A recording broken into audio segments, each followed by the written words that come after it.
Hello, everybody. Welcome to the Doomer Optimism podcast, my informal based mommy series that just kind of happened to develop over the course of chatting with lots of other moms on Twitter and realizing that there's a whole different way of thinking about motherhood that I think doesn't get enough airtime or attention. So we're talking about it today.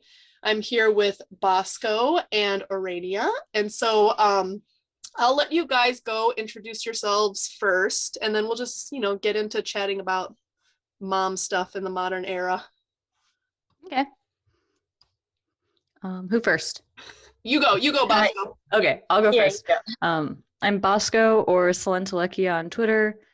My husband and I have one daughter who is 15 months old, and yeah, that's pretty much it. My Twitter presence is only as large as it is because of nepotism. I think Ourania and I both benefit from extremely more online spouses. So nepotism, by that you mean? I mean, I don't know. I'm Eigen Robot's wife, so.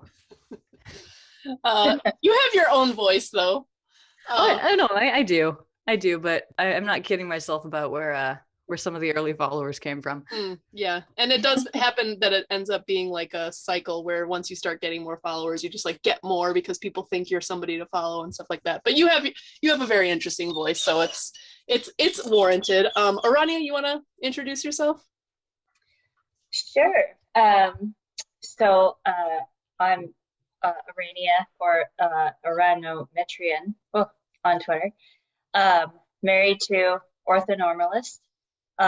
Right now we have one little girl. She's just turned 11 months old.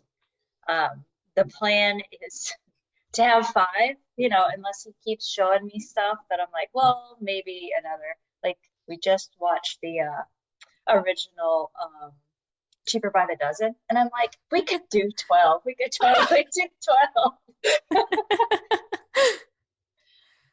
Okay, so that's a really good, interesting place to start. I have 3 little girls who are 8, 5, and 2. And there's this thing that exists, I feel like, where if you have more than 2 kids, you're like trad, I guess, or some kind of breeder. Like, it really just starts at 3 kids, where they're like, seriously think that you are, I don't know, like there's just like all this weird cultural baggage that comes with it. And when I had my first, I was like, oh my gosh, this is so wonderful. I think I want 4. And then we ended up with 3 because by the time the 3rd one came around, the pregnancy was really hard.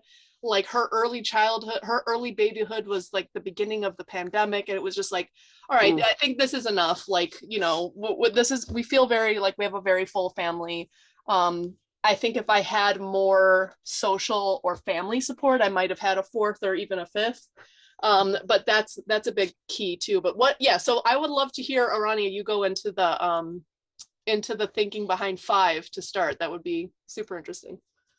Okay, so if I give what really happened, I should say, when I first met Ortho, okay, I did not want kids at all. Before we met. I suppose some of it was I was with people I didn't really want to reproduce with. He's definitely like the first man I've ever been with where I'm like, yeah, I want to like carry on your seed. Your genes. Yeah. Yeah. But also I was in the South, which might seem surprising because that is like a more, I guess, traditional family-oriented place, even in like a very religious area of the South. But people, I don't know, they weren't very pro-natalist, I guess. It just sort of seemed like having children was really stressful, a bad life decision. People would always blame their woes on having children. So I was like, yeah, it's not really for me. It's really just a bunch of unhappy people, it turns out. So then I met Ortho, and then we started talking about like pregnancy and kids. and it seemed like pregnancy wasn't actually going to be that terrible. And so then I was like, okay, yeah, let's, we can have kids. And I think I started out with like two, because I was an only child, he was an only child, and there's lots of times where I'm like, man, it'd be nice to have a sibling, right? And then I watched a documentary on the opioid epidemic, and this family, who's like the mother, she ended up dying from an overdose, but she had three beautiful children. I was like, three seems like a great number. So it's like three. And then so this is a very scientific process. Yes, yeah. So I was like, they're beautiful. Three seems like it really works for them because they were all like kind of close in age. I was like, yes, three. I want three. And then I think I saw Divya talking online about her and Will wanting five, and Divya is close to my age. So I was like, oh, okay, well, if they've just had their fourth. If they can have five, we can do five. Five sounds good. So yeah. Okay, so is the plan to have them and reassess? Is five your aspirational number and you'll just see, or are you like dead set on five? Okay, dead set on four. Five is aspirational. We're trying, so I was 31 when our first was born. And so we're giving like 18 months in between each one to, start trying again. So, obviously too, if like it happens to take a lot longer on one of those tries, that's gonna kind of cut off that end point. Yep. But yeah, it's just kind of like, once I get into my late 30s, how does pregnancy treat me? And then also because I've had multiple pregnancies before, right? So yeah. And then of course, eventually being over 40, then there's other risks that we worry about. Right. Bosco, do you guys, have you talked about this more than one yet? Oh yeah. And I'm gonna kind of like make fun of Eigen behind his back for a little while. So I grew up in a family of 7 kids. I don't actually have any biological siblings. I am my mom's biological daughter, and then she remarried my stepdad, who had a biological son, and then possibly against their better judgment, they adopted 5 kids from foster care. Wow. And so that was where I was coming from. So like when I was like 18, I was like, maybe one. And then I met my like crummy ex-husband and married him way too young, and he didn't want any kids. And so I'm like, okay. And in the back of my mind, like, yeah, I definitely don't want kids with you, so I can do that. No kids. No kids with you. Asterisk. And and your initial thought was, I like maybe want to have one or none because of your, like, it was just too chaotic. It was just too much. It was too much. And I, like, bless my parents, but both of them probably have ADHD. My mom was pretty medically fragile from a young age, so I don't think she ever got into the habit of thinking like, okay, well, what is this decision going to look like 10 years from now? Because she's kind of always expected to die like in 5. Yeah. So she overstretched herself in terms of the number of kids that were adopted. And my dad also had a lot of and there's like some complicated background that kind of led to them both being inclined to be a bit impulsive about taking kids in. And plus the foster care system, the social workers put so much pressure on you once you're like a passable home. They're just sending you calls constantly. It never stops. We probably had 30 kids. And I imagine once you get through that hump, like there must be some kind of thing where you feel like obligated, or you feel bad for the kids or something like that, and you like want to try to yeah, absolutely. Especially like once you go to a visit and you meet their biological family, and you're like, oh, that's where they're going. So and I don't know, like my 2 younger brothers were adopted. They were the second sibling group my parents adopted. The day after we finalized their adoption, and my adoption too, my stepdad adopted me, we get a call from the social worker. My brother's biological mother had a set of twins, and then 18 months later had another set of twins. Oh my God. They asked if we could take all four. And they said, my mom was like, we don't have enough bedrooms. And they said, well, now that all of your kids are adopted, they're out of foster care. And we're only really going to count the number of foster kids you have relative to the rooms that you have available. Like your bio kids don't count when we decide whether you have enough space. My So, God. yeah. Oh, And maybe that was wrong and that social worker was just dumb, but there was a lot of stuff like that. yeah. So and so, I kind of just put the question on the back burner because like when I left home, I was like, I don't ever want to raise a child except maybe one, maybe one. Kind of like to raise the little mini me, that'd be fun. Um, and then, put it completely out of my mind sort of when I met my terrible ex. And then, I left him and almost immediately like my biological clock started ticking. And I was actually getting to know Ourania's husband pretty well through in a Slack that we were in, and he was kind of talking about the conversations they had had, and I was like, okay, sounds good. Yeah, maybe I could do one or two. And then I met Eigen, and he was like, I think we could fit 12 in my two-bedroom Seattle apartment. It has a great view. I never want to leave. And when Eigen and I were getting serious, I was like, I think I want a lot of kids. This guy's great.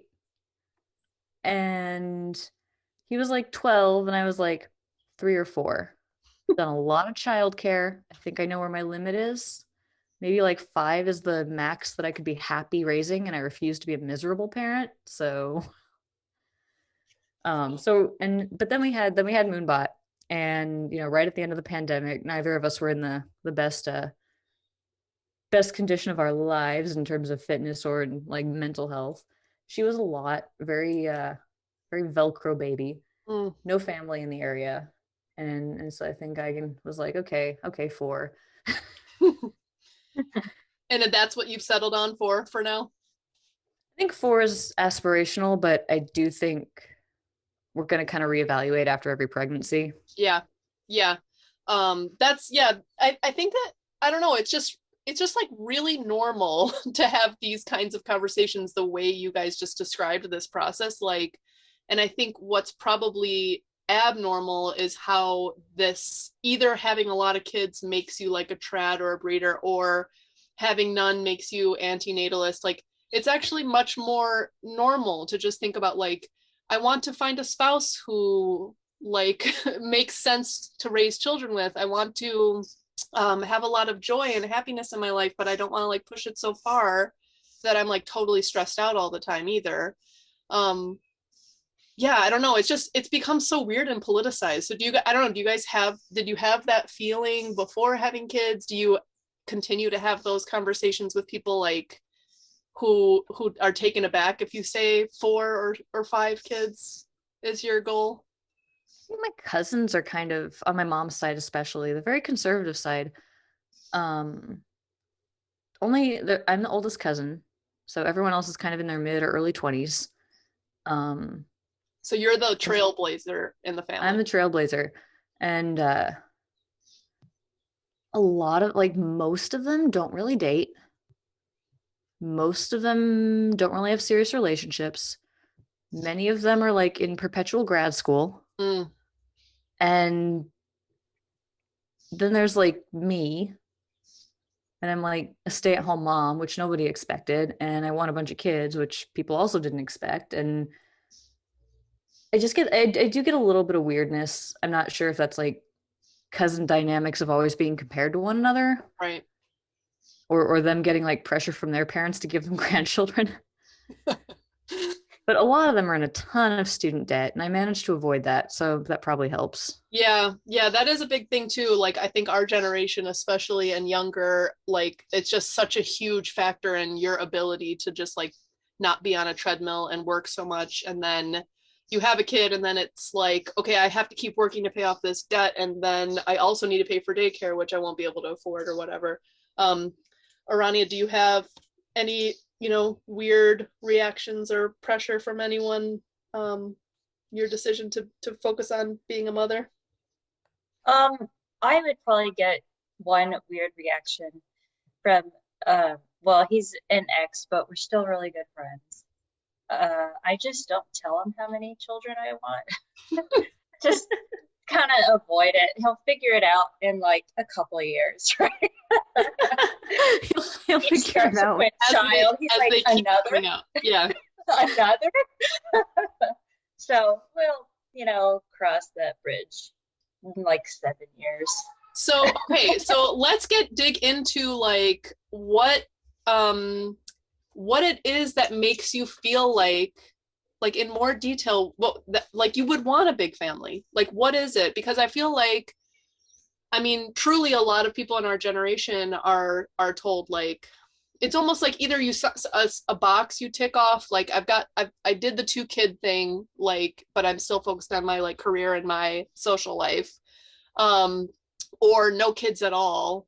So what is it like? What is the positive draw for you? I mean, I know for me, like there just seems to be nothing in life that's comparable to like I mean, to put it in the strongest possible terms, like the act of creation of like making a human and a family and like the joy of that. It sounds really trite, but like, I don't know, that to me, that's the draw. It's like really just super profoundly important creation. But I don't know, what were your guys' thoughts about that? I mean, I really like myself. And I really like Eigen. I like most of my relatives. I like most of his relatives. And I think it was just that back when I only wanted one or two, it was like in response to all of these perceived constraints. And like as soon as those went away, it wasn't like I needed encouragement to want a lot of kids. It was like I needed to get rid of the discouragement. Mm. And there's this great line from one of the Vorkosigan saga books that I really enjoy. She's thinking about how this woman's thinking about how on her home planet you're only allowed to have 2 children, but on this new planet she's on, you can have as many as you want. And like every time she sees a family bigger than her own aspirations, she like starts thinking, oh, maybe 5, maybe 8, maybe 10. And the line is something like, relaxing on a cloud of atavistic greed. Atavistic meaning like really ancient. You know, it does feel really biological. Like, yeah, if you remove the obstacles, of course I want a lot of kids. Right. And like I would be aiming higher if I thought I could handle it. Yeah. Yeah. And it really And is if I like, think I can handle it later, yeah, I'll go higher. yeah, I mean, it really is the obstacles that are the main thing. And then I think people end up like backloading their life choices and explanations as if they were like based in their own agency, when in fact they were just like constraints put on them externally. And then they feel bad about it, that those were external constraints that they faced, and then be like, no, well, that's actually what I really wanted. And then they end up like psyoping other people into thinking like it's something to want, which, it can be something to want. There's no problem to like, want to not have kids or a family or whatever, but to like psyop people into thinking that's like the correct thing to want, because in fact you were just like forced through whatever set of crazy circumstances of the world we live in. Ourania, do you have thoughts? Well, kind of a lot. I was trying to like get them in something coherent. Okay, well, like I said, me and Ortho both grew up as only children. And so there was a lot of times where I did want, a sibling. So that kind of drove the, more than one. Looking at studies on pregnancy in like fit people was what drove the desire to go from 0 to 1. Yeah, because one of the things that, kind of made my decision for 0 at the beginning was like, I don't know. I just didn't want to go through something that was going to leave me crippled or something at the end of it. I don't know. I feel like that's how people described it. So no, there's a lot of people who say that, like they're like genuinely fearful that their body will be forever broken after pregnancy. Yeah. And I mean, I'm sure it does happen, to some people, but I think on average, this is not the case. Right. Um, and that I'll say something a little mean. Being in the South, there's a lot of very large people. I am not a very large person. And then when you have a bunch of very large women, like 300 pounds or more, tell you, well, I got this weight because I had kids. I'm like, oh, maybe I don't want any. Right. I don't know. I think maybe as I've just like gotten older, and both my parents are now dead too, it's like you start to have a lot more thoughts about family and legacy and yeah, I don't know. Hard to describe. It's almost like it's kind of what you said about it kind of being just like the best thing you've ever done. But you don't know that going into it. But I don't know. Now that I've done it, I'm like, oh my God. Yes, I can't believe I almost decided not to.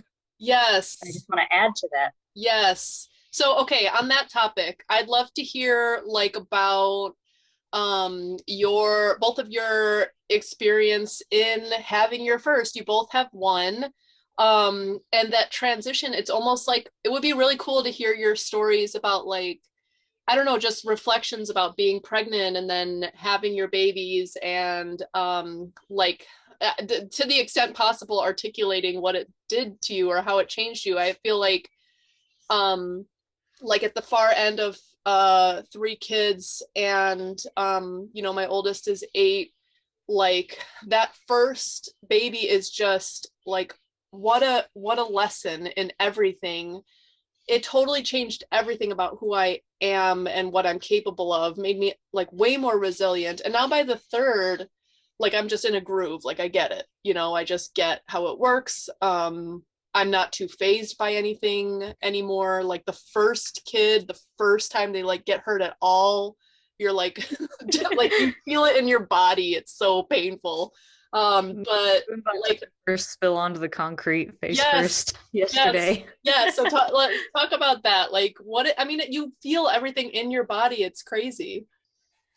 It's really physiological. That shocked me. Like I could feel my attention warping around her. Mm. When I was breastfeeding more, if I'd leave her for any length of time with someone, I'd hit 2 hours and then it felt like my skin was like looking for her. Mm. So just like the biology of it all was really surprising. Yeah.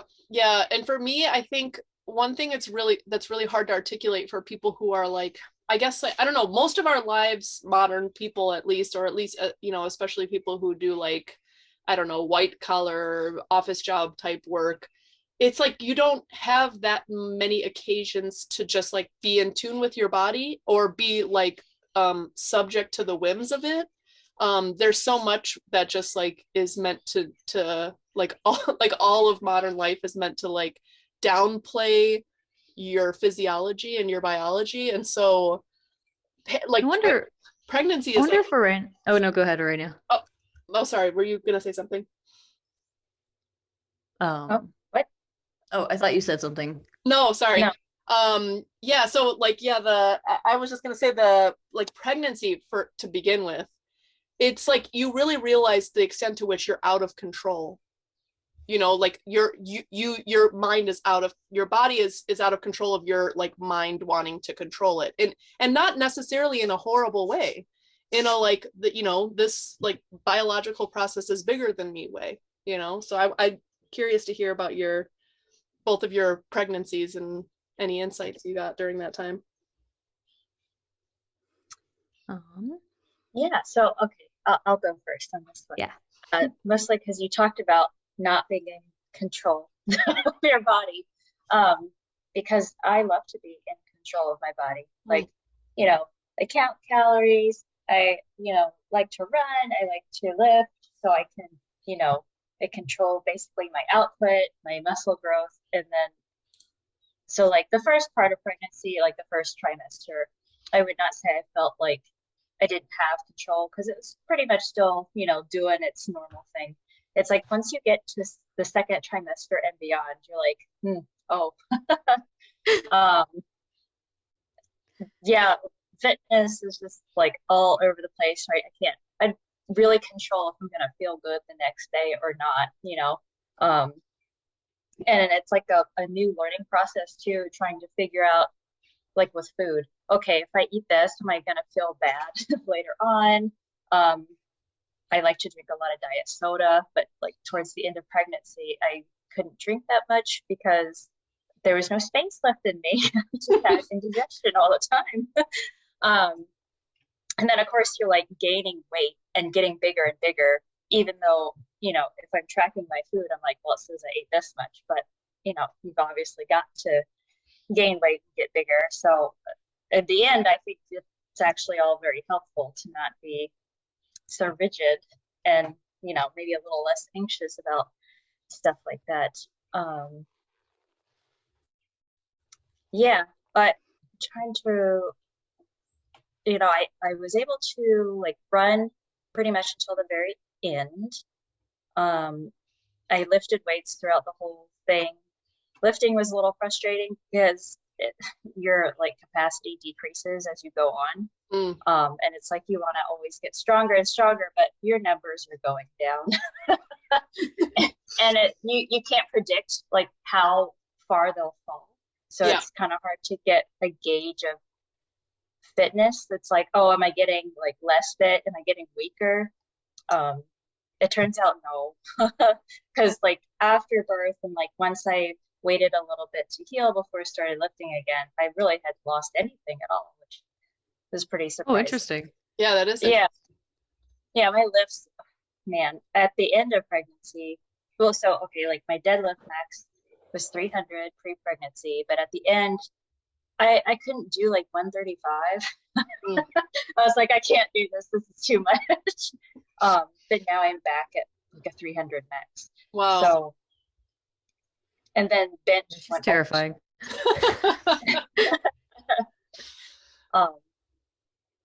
So yeah, just kind of, I don't know, a time to just be like, I'm happy to even be out here running, to even be lifting. There's a lot of people who do end up on bed rest in pregnancy, so I should just be thankful that I can do anything. Right. Bosco? Yeah. Oh, I don't know. Pregnancy was a trip. It was a lot. I was surprised by how much weight I gained. But then like it all came off within like 6 months, 4 months or something like that. I gained 50 pounds, which is, higher than the recommended range, but I'm also a pretty tall woman. I'm 5'9", and I feel like, yes, somewhere between 40 and 50 pounds was about right. Mm-hmm. Like maybe there was some wiggle room there. Maybe it was on the high end, but I was really angry. I was really angry about how much weight I was gaining, even though I was doing my best to kind of, not go crazy on how much I was eating. And finally I was just like, trying to control this so rigidly is making me miserable. I'm just kind of gonna vibe with my diet a little bit. It was fine. Yeah. Not as like systematic as my ideal was, but it was fine. And I wish someone had told me it would be fine. I really that is like the story of pregnancy and like child rearing early on, is that you really just need somebody around you who's been through it to be like, no, this is fine and within the range of normal. Right? Yeah. And I think the next baby's going to be a lot better because, like, man, we did not get an easy one for our start. She's great. She's always had a good temperament. She's sharp and huge and has always been a great eater, but oh my gosh, she was a clingy ass baby. Well, I don't know, that like there is this thing where I like this double-edged sword I've always thought about with kids. I was a nanny before having kids, and then just been around kids a lot, and like the really difficult ones, I don't know, there's like an upside to it because they're like obviously, I don't know, not really difficult, but they're obviously like I don't know, at the extreme ends of something, some kind of personality. My kids have always been really like precocious. They won't sit still. Like they're always into something. Like I see other kids and they like sit in their parents' lap for like an hour straight, just sitting there. And my kid will never sit down. Like I've never had my kids sit in my lap for like more than seconds. And but on this, I don't know, on the upside, like they're interested, they're curious, like, you know, they're moving around because their brains are moving all the time, and they're I don't know. So I like, on the one hand, I think, and then, you know, there's other kids who don't move around and maybe they just have a nice calm temperament and life will be fine for them. So on the parent side, I think either way it's like fine. Yeah. Well, I think like Eigen and I were both you know, kind of ADHD precocious kids. I never stopped moving. There are some home videos where people are trying to have conversations with me and I'm just crawling all over the back of a couch and keeping up a perfectly normal, like, verbal speed, like just normal conversational tone. And I never stopped moving. And Moonbot's a lot like that. My mom apologized for giving me too strong a curse when she wished that I could raise someone just like me.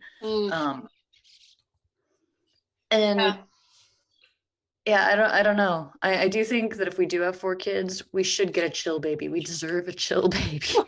Good luck. None of mine were chill. All 3 came out crazy.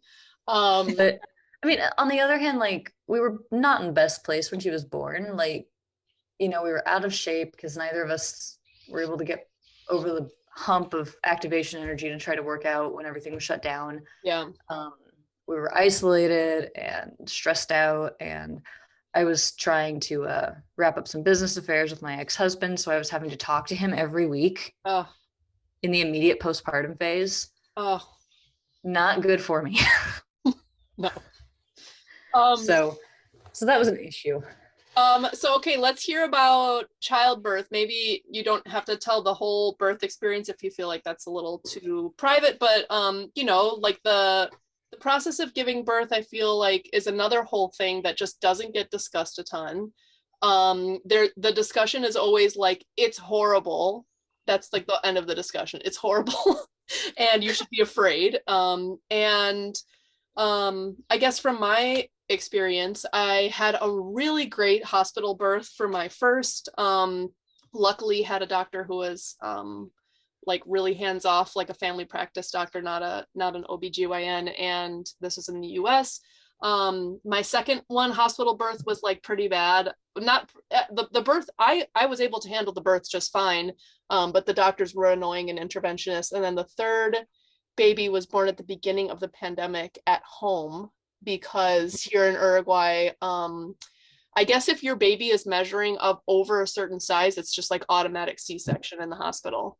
And my babies, of course, are huge because like we're really big. I'm 5'9", my husband's 6'2", and we were both like, he was over 10 pounds, I was less than 10 pounds. So either way, we knew our baby was going to be big. So I'm like, all right, let's just do a home birth. Like, I know I can have babies naturally and I'm not worried about it. And luckily it was the beginning of the pandemic, like March 2020, when they were like separating moms and babies. So thank God that worked out, and there were no complications. I'm not actually super huge on home birth, like if you have a good hospital or birthing center option, because I feel like there's just so many risks associated with it, you know. But my births were like, again, one of the most like ecstatic moments of my life, and like empowering. Like, I can't believe I did this. So yeah, I'd be curious to hear like before and after the actual childbirth, like what was happening for you both psychologically. I thought it was pretty fun to be in labor.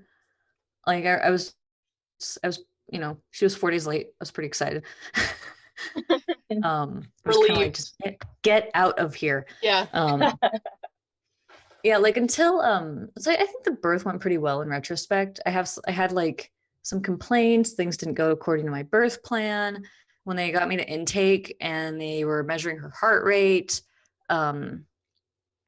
the dumb intake nurse looked at the screen, said, "Oh, that's not good," and then walked away and left me for 10 minutes, which I'm pretty sure slowed my labor down, which is I'm pretty sure is why they ended up inducing me. And I'm pretty sure that's why I ended up not being able to go without the epidural, which I was very curious to try. One comment. It literally can come down to that, though. Like, the psychology is so important at that stage. It is insane, yeah. And so I think if I had not been as anxious about medical professionals in general, and I think if that chick had not done that, I was in a great groove as we like just kind of like tripping balls and having lots of feelings, and it was a lot of fun. There was some like excruciatingly painful. I found out after the fact that, or I found out right before we were pushing, that she'd kind of like turned to the side a little bit, so I was having back labor, which was not fun.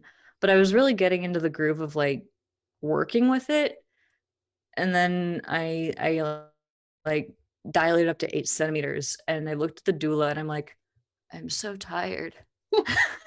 Like, am I gonna have enough energy to push if I don't take the epidural? Please make this decision for me. That's my only concern. And she was like, yeah, you should probably have it. So I did. I took a nap, pushed for 20 minutes, and she popped out. I think probably my muscle memory from deadlifting helped a lot there. The really hard stuff didn't really start until the like weird hormonal crap right afterwards. But again, I was having to talk to my terrible ex every week, so I think that really exacerbated stuff. But yeah, you know, like as far as like transcendent experiences go, like it was like, you know, getting knocked over by a big wave in the ocean. Terrifying at the time, really overwhelming, but there's no room for anything but the experience. And then after that, you're like, that was awesome. But during it, you're like, am I gonna be alive after this? Yeah. Ourania, what was your process like, your journey? Yeah, so, you know, naturally had a birth plan, and it didn't go according to that birth plan at all. But I would like to pick on the birth plan thing, because I've seen it on Twitter a few times where people are like, why do you have a plan? It's, you know, so your healthcare providers can understand kind of what your wants and needs. It's not really like, I want it to go exactly like this, but it's more like, in the event this happens, I want this to happen. You know, I think I put on mine, I wanted to pretty much avoid C-section at all costs unless like shit really hit the fan. And then like, that's the only option. Yeah, so so I think, how early was she? She was like, I don't know, like a week early, Nice. which was surprising because she was my first, and everyone was like, you know, you'll go longer than 40 weeks. So that's what I had planned on. I had already taken time off of work, and I had only been home for like not working, I guess, for a few days, and then my water broke. I was like, oh, wait a minute. It's not supposed to go in this order. So I was like, well, oh, shit, I didn't like research any of this. But I was like, it's not going to happen this way. I was like, I don't know what to do. So we went to the hospital because the internet said when that happens, you should go to the hospital. I was like, oh, okay. So we went into intake. They, you know, looked and did their thing. Oh, and made sure that it wasn't my water breaking, this little strip test. And they were like, yes, it's your water. She said I could, you know, choose to go in now or go back home, wait 24 hours to see if I started labor naturally. Since I wanted to do kind of like a more natural birth at a hospital, I was like, okay, so let's go home. That was probably the wrong decision because then I got like really stressed out because I was kind of scared. Yeah. I didn't sleep that night. So like my water had broken at like 7 p.m. And so then I was really stressed because I was like, what if labor doesn't start? Which probably is what caused it to not start. Who knows? Oh. So I didn't sleep at all that night. And of course, labor didn't start. So then sometime like the next afternoon, we went back to the hospital to, you know, be there, you know, to start. And then I was like, well, instead of jumping right to the induction, can we, how much longer can we wait? Will you allow us to wait for labor to start? And I think like I got another 12 hours.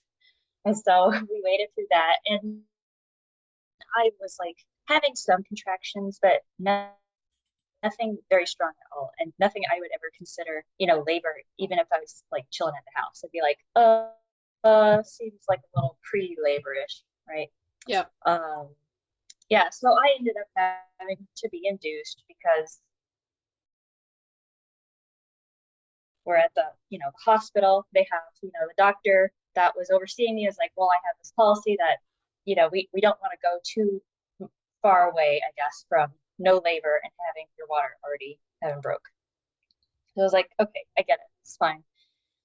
And then this was like, I basically made it 2 nights without sleep.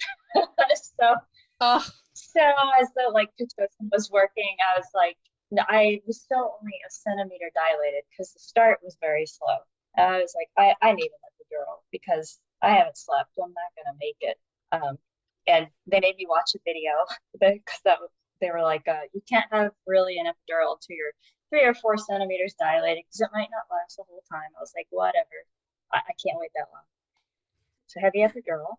And then after that, it was really just like me sleeping and waiting, for the big event. They weren't checking my dilation very often because my water had broken. They didn't want to introduce bacteria. Yep. And at some point, she was like having, the baby was having issues with her heart rate during contractions. So, and it was dipping very low, but coming back to normal. They were concerned at how low it was dipping. And the contractions are getting closer and closer together because I'm reaching the point of like, we need to push, but we don't know that yet. And I'm sitting here in my head, I'm like, shit, are you kidding me? Oh my God. I wanted 0 intervention. We're going to end up with all the interventions. But before we made any decisions, I was like, let's check, another time. We haven't checked in a few hours. And I was 10 centimeters dilated. So wow. they're like, great, let's push. So I'm like, yes, let's push. For people listening, for men listening, 10 centimeters means you're ready to go. Yes. So I was very excited. They did like a few test pushes, I guess to see what state I was in, or anyway, because of the epidural, I really couldn't feel anything. And I actually found it really hard to like get all my muscles to work at the same time to push. Right. So I made the decision to turn off the epidural. So like probably an hour of pushing, pretty much everything had worn off. Wow. Oh wow. That was an experience. I had to have them turn it back on. It's slow enough that I could still have enough like muscle control and feeling to like push the rest of the time. Yeah. It's one of those, it was very painful, but I actually think had you done the whole thing naturally, you get like these endorphins. Like it's you ramp up to the hardest part. And I just like rammed into the hardest part, you know what I mean? Yep. And I really like, because I'm still willing to try an unmedicated birth again, even experiencing the pain at the hardest point, because I think it'd be a lot different if you take the journey there. Yeah. Right. And also Pitocin, I believe Pitocin makes you feel like a different kind of pain than oxytocin. Yeah. Interesting. Okay. Pitocin, so like oxytocin crosses the blood-brain barrier, and so you get those like feel-good things in your brain. But Pitocin doesn't do that. Yeah. It just does the other stuff. So I definitely think a natural way I would get that oxytocin boost the whole time, and it wouldn't be as bad. Right. So how was it once she came out? I was what was that like? If I'm completely honest, my first thought was, oh my God, what is this thing? I can't believe. what is it's an alien? But then immediately I was like, no, it's not an alien. Yeah. I love it. Yeah, it is crazy. So, Like, I mean, you're spent 9 months thinking about this creature that's going to be born. And then when they come out, like, you don't even really know. I mean, you've seen newborns, you've seen other people's newborns before, but you don't like, I don't know, wrap your head around like that yours will look like theirs. And they're like all like purple when they come out usually, and then they get pink over the course of a few minutes, like 5 or 10, 15 minutes. You know, they're covered in this vernix like white stuff that protects their skin. It's just crazy. Like, it's really just the amount of biology is just so, and you just are not, you're not like, I don't know, most people don't have the exposure to that experience. So it's your first time experiencing it, and you don't even really know what to think. My the third baby, the older daughters were home. We had the baby at home. So the oldest, who was, let's see, 6, yeah, 6 at the time, was present when the baby was born. And that was really cool to give her that experience, you know, where she just is like, you know, in the room, and not like during the whole labor, but when the baby came out. And, you know, just like, and almost not to like fetishize it, but to normalize it. Like, this is just kind of a normal part of life, is to have this, you know, to birth and death kind of thing. And then to not make it so like crazy when it happens to you for the first time. Okay, so we've gone through pregnancy, childbirth, and now like early parenthood. You guys both have toddlers. What's it been like? What's the process been like to, like, you know, I think the newborn stage for me is always so crazy different than like post 1-year-old. Once they're 1, you're like, oh my God, I got them through the stage at which they're like the most vulnerable. And then it's like a different kind of stage of parenting. But I'd be curious to hear your thoughts on like what it's been like and how it's changed you. We both had early walkers. Oh, okay. yeah. How old? So that was a lot. Um, I can go first. Yeah, go ahead. Okay, so newborn. Okay, let me think how I want to, what order I want to do this in. Well, the first one is, okay, definitely as like time goes on, I think the more and more I love her. Like, I definitely love her more now than I did when she was first born, which is, it feels weird to say, but I know her more and she's more interactive. But at like day 2, I think I remember telling Ortho, like, I want more. Like, well, she's only 2 days old, but I still want more. You have like this, well, or at least I did. I had like this weird feeling of connection to the past. What's it again? I'm not sure if it's because, you know, my parents are no longer here. And so it's like this weird chasm, I don't know, in my brain between my past and their past now. But it's like she's kind of part of it because, you know, we share the same DNA. And then the other like thing that was surprising to me, which sounds stupid, is having to be like mentally on all the time. It's, you know, sounds stupid now because of course, duh, you have to watch your kid all the time. But I don't know, like all the time, like 24/7. Yeah. That was pretty hard to deal with and very surprising.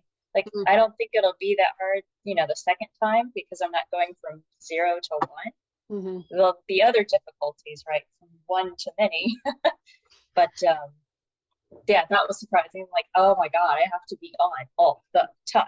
Yes. And actually, Yeah. I honestly think that that matches up a little bit with the control part of our culture, where like before you have kids, you're used to just like doing what you want and focusing on yourself and like following your own schedule. I know of a lot of people who like are almost, I can understand, I'm empathetic towards this, but are almost like resentful. They were adults for a long time before having kids and had kids later and are almost like resentful of the interruption, which I understand, but it's like you know, you can see them being like curt with their kids, like, go do this, like, get out of my face, basically. And I know, I understand it. I mean, obviously I'm like, I do things to get my kids distracted so I can have a moment to like focus on something I want to, but there is just like this constant nuanced balance where you are fundamentally I don't know, like sacrificing your interests in the interest of like raising this other human. Yeah, so Bosco, your thoughts?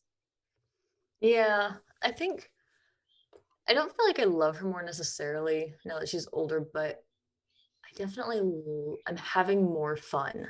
Mm. I'm like more irritated at her more of the time, but I'm enjoying myself a lot more. She is so interesting.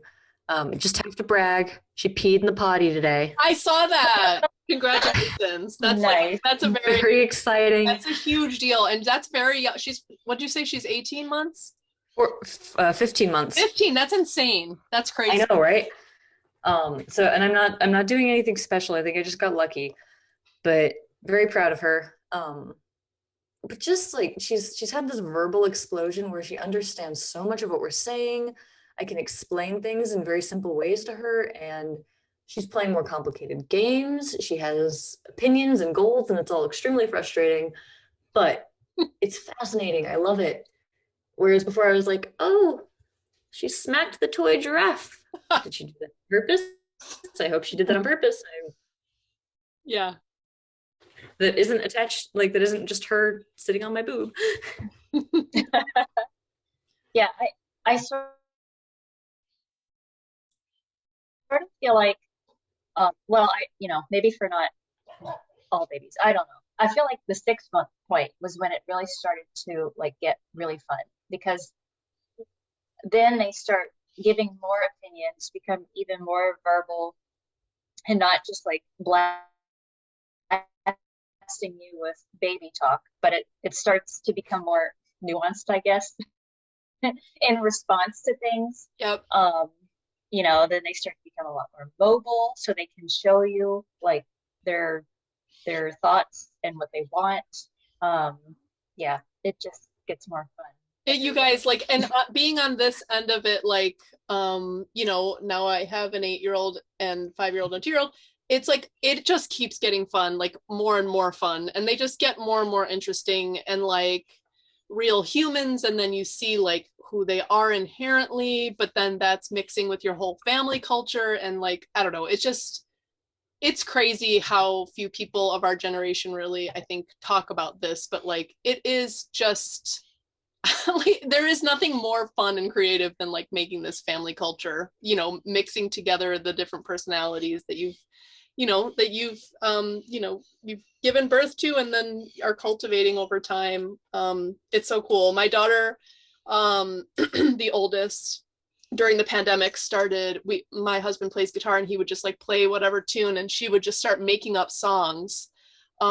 And like she makes up songs as he's playing, and they like rhyme and I guess are in tune. I have no like musical ability, but my husband does, and he's like, they're in tune, like they're in tune, and she's making up and she's rhyming them, but as the song's going, it's almost like she's just riffing. So we started this YouTube channel for her to like show family members, and like that kind of stuff, like there's just nothing like it, it's just so unbelievable.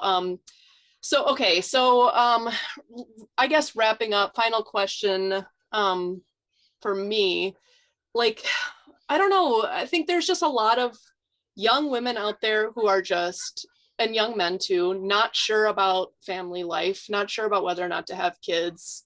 Like, I think a lot of people are pretty doomery, to riff on doomer optimism, are pretty doomer about like the prospect of having kids in this world and how it's really difficult and really hard. And not to say that it is difficult, and it is a challenge in a lot of ways, but what would you, I don't know, that, based on your experience, what would you say to people who are contemplating having a family, not really sure where they stand, like don't know what they think about it?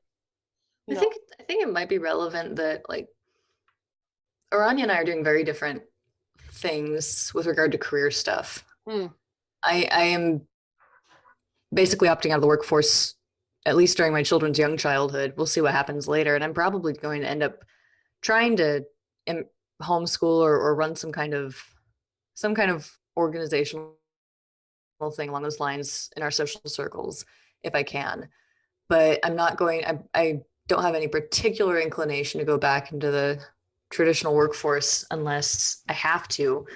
Whereas Ourania has a career, a much better career than I had. And as far as I know, wanted to retain that and is and does. And both of us are like, yeah, big family. Mm. So on the one side, you have like the dual income approach where both parents are, pretty serious about their careers. And on the other hand, you have like the more trad approach where, I can go to work and I do a lot of the household management. I'm the one who's kind of like thinking about the pace and the rhythm of all of our chores and the inflows and outflows of groceries and kind of taking the lead on a lot of that. So you can do either or. Like, if you think about what you want and what you need to make that happen, like, you don't have to sacrifice a career to have a big family. Mm. You also don't have to have one if you don't want to, no matter how gifted you were, how much people wanted you to like be a successful woman in a man's world or whatever message you got. Yeah. So, Ourania. or maybe you can like be a career woman and like find a man who wants to be a stay-at-home dad. That works too. Yeah. In our case, it's two people working very part-time, at least while the kids are little, saving up before having kids, and then working very part-time while the kids are little, and then working more as they get older and more into school age. Like, there's just a lot of ways it can look, Ourania? Yeah, so, I guess the silver lining of the pandemic is that there's a lot more remote jobs than there were before. And so, yes, I'd like to keep working because I enjoy my job as being a software developer. But instead of going into the office, I think I basically want to do remote work while the kids still, because there's just so many opportunities that I don't want to miss, hanging out with them. Yeah. But I mean, if I had to go back into the office, I would. I'd just, I'd be like, well, darn. I wish I could see more of them. But I think our plan, honestly, is to just make more and more money to help pay other people to help us around the house as we get more kids. Like, we already have someone come in to clean once a month, to do like deep cleaning stuff that I never get to, and just that has been helpful. Yeah.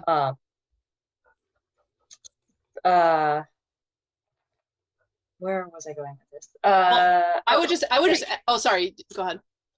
Oh, sorry. So we also want to homeschool our children, and work. Ortho is homeschooled and his mother worked and she was able to do it. So I don't know, it seems like it's definitely doable, especially with a lot more online options. And also, once again, thanks to the pandemic, I think even more online options than there were before. Yeah, and then of course we do plan on moving somewhere else pretty soon, where we're close with another family that is also dual income, homeschooling their children, and our plan is to sort of like share resources between the two families. Oh, that's so smart. Yeah. Yeah, and honestly, like, I also think it's really important to see other people's models, like, and learn the nitty-gritty of them, so to think about like what might work for your own family and your own like specific philosophies and perspectives and all of that. And so, yeah, I think that's key. I also just want to say, I think it's crazy in this world, like everything's politicized and part of the cultural war, but like in general, like let's just say traditionally there would have been a lot of hands involved in child rearing and like making a home. And since that's fallen on to like either a nuclear family or like a mother at home, then, you know, there is nothing to be ashamed of to like hire out some help. I think, you know, if to like maintain your sanity, obviously not to the, you know, like not to such extreme levels where you have like, I don't know, there's all these women who write for like The Nation or whatever, who have like full-time like housekeepers and stuff like that, or you know, nannies or whatever. I mean, I don't want to be judgmental, but to some extent, to, like live like the you know, aristocracy. yeah, I mean, like, and like, but I mean, every once in a while we get landscapers to come cut our lawn because it's like an acre of lawn. Oh, yeah. So yeah. we're you know, like it's like that kind of thing where it's like I just can't keep up, so it's okay to hire people 3 times a season to cut our lawn, you know, when the grass is growing really fast, that kind of thing. So that kind of, I don't know, I just think it's important to say out loud, to be nuanced and to not be like, so every single thing is politicized and everything is just, you know, makes you the worst person ever, whether you're doing it yourself or you're doing it all yourself and just driving yourself insane, or hiring people and quote unquote exploiting them or whatever. Yeah, both of our neighbors here, both mothers are stay-at-home moms, but they both also pay for someone to like come help out with childcare every once in a while. Yeah. So, because like one has 4 kids, the other has 3. It's yeah. a lot to handle, and with no family around. Yes. You know? Yes. And I would just say, without revealing to say, I make a point of never saying anything really about my my family, my parents, etc. Let's just say without much help, it's strange to me to have my kids grow up and not be cared for by any other adults. And so I have my little ones, even before their school age, go with another adult like a couple hours a week, so that they don't become strange to other adults, and they can understand how to, like, you know, interact with other adults and not just me. I think that's another extreme that a lot of people go to. Okay, so anyways, this was a lovely conversation. I'm so grateful you guys came on.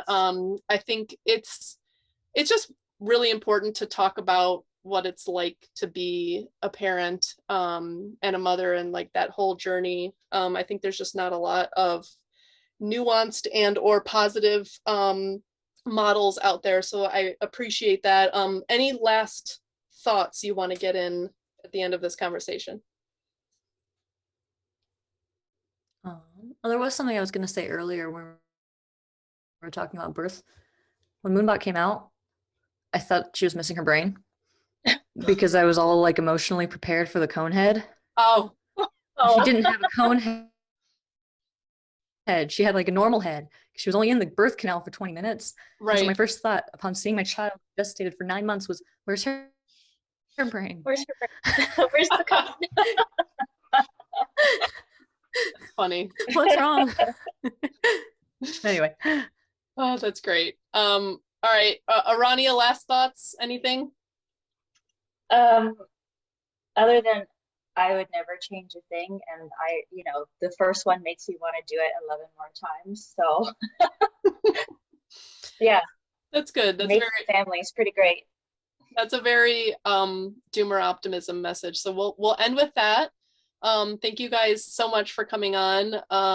I'll let you go, and yeah, have a great Sunday afternoon, evening. Thank you so much. All right, it was great. Thanks. All right, bye guys. Bye.